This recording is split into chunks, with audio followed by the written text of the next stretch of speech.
Okay, let's take a look about let's take a look at the part where we should discuss the X-ray diffraction.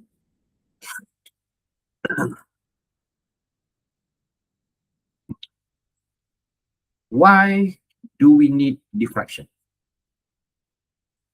The reason is that we cannot directly see atoms using visible light because the visible light has a wavelength that is too large in comparison with that of two atomic spacing.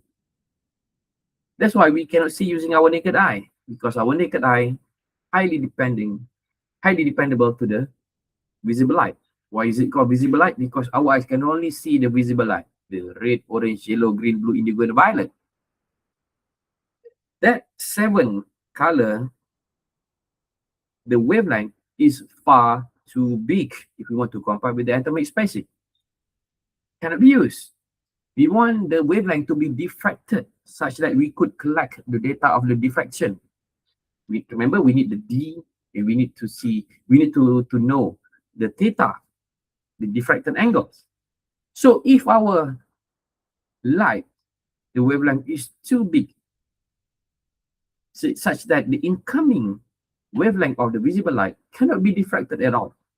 That's why we need small wavelength of light, which is X-ray. X-ray also can be considered as light, but we cannot see X-ray because the wavelength is much, much smaller than the visible light. We cannot see using our naked eye. Maybe some other creature or aliens can see the X-ray because they have different eyes. Our eyes only can see visible light. Dogs can see infrared. The cats can see infrared, but human cannot see infrared. Different. We were built different.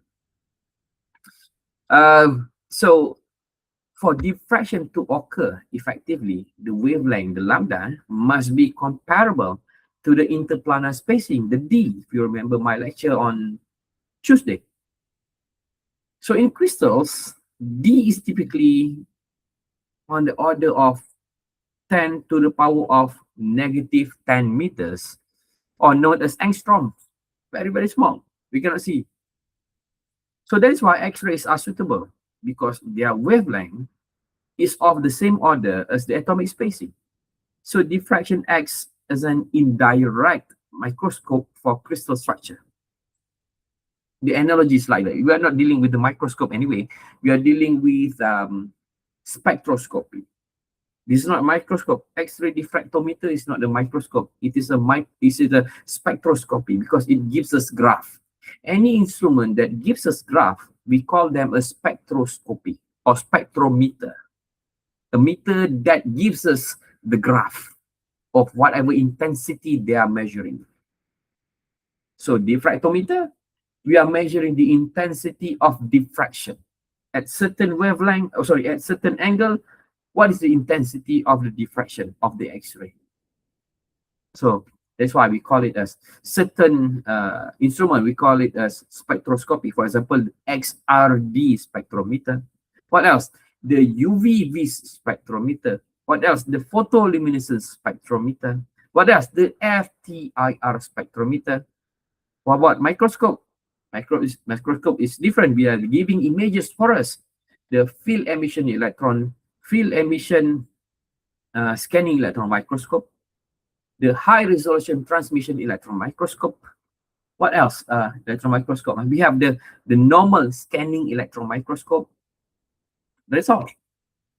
So those are the differences between the spectroscopy and also microscopy.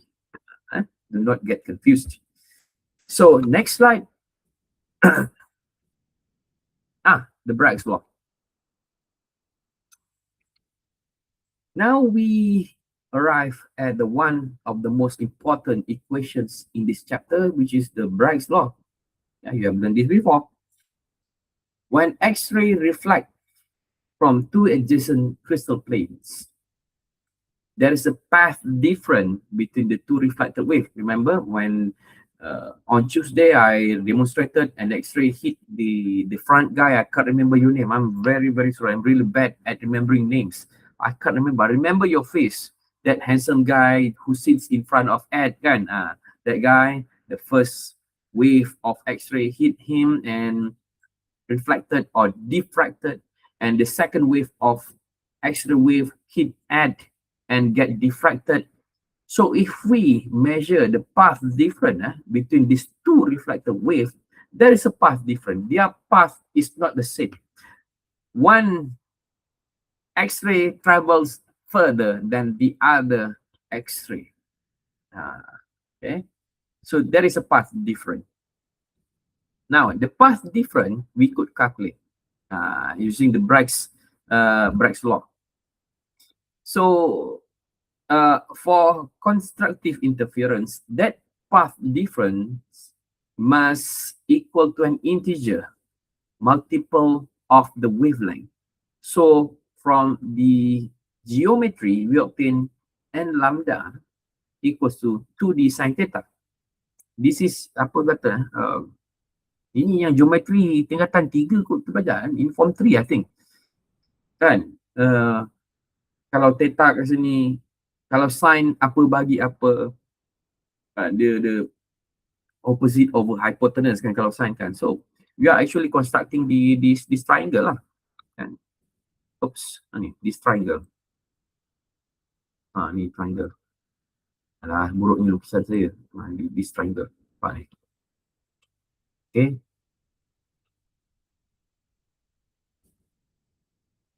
Mana tadi?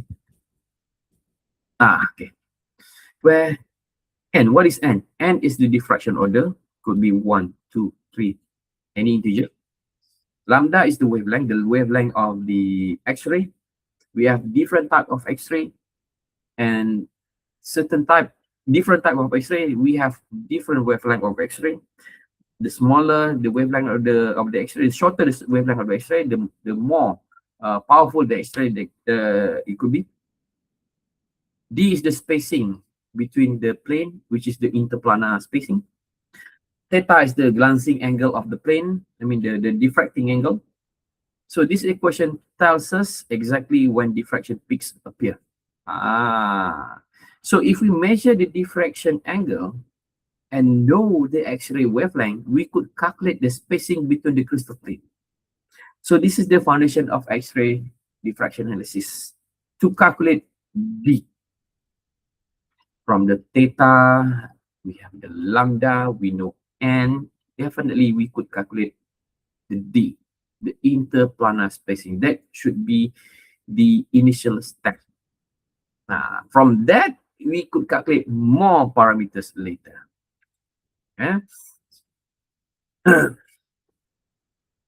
So let us see some work example for Bragg calculation. Suppose X-ray wavelength is 1.5406 angstrom. Remember, angstrom is times 10 to the power of negative 10. The angle is 30 degrees, and we assume first order diffraction.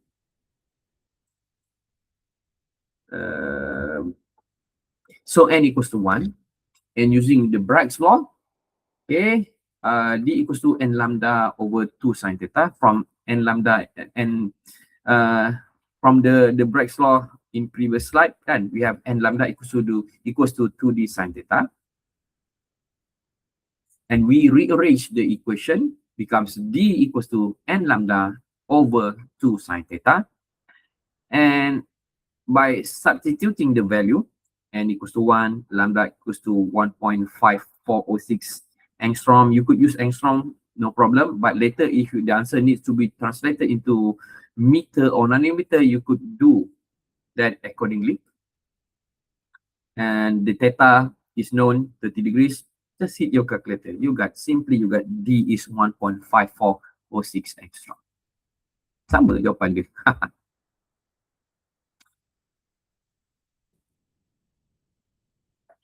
So the important thing is not the final answer, but the correct procedure. Make sure you write the formula clearly. Alah, berbunyi pula saya punya Google Meet ni. Sorry. Write the formula clearly and identify what each symbol means. Substitute carefully. Make sure you use theta, not 2 theta. Hati-hati. If the problem gives a diffraction angle in the experimental format. Biasanya dalam experimental format, the data will be in 2 theta, not theta. So nak pakai theta, bahagikan dua. Very, very careful. Selalunya dalam XRD punya data, dia datang dalam bentuk 2 theta. So data tu you kena bahagi 2. Baru dah dapat maklumat theta. This is very simple anyway. Very simple calculations. Let's see, quick check one. Quick check.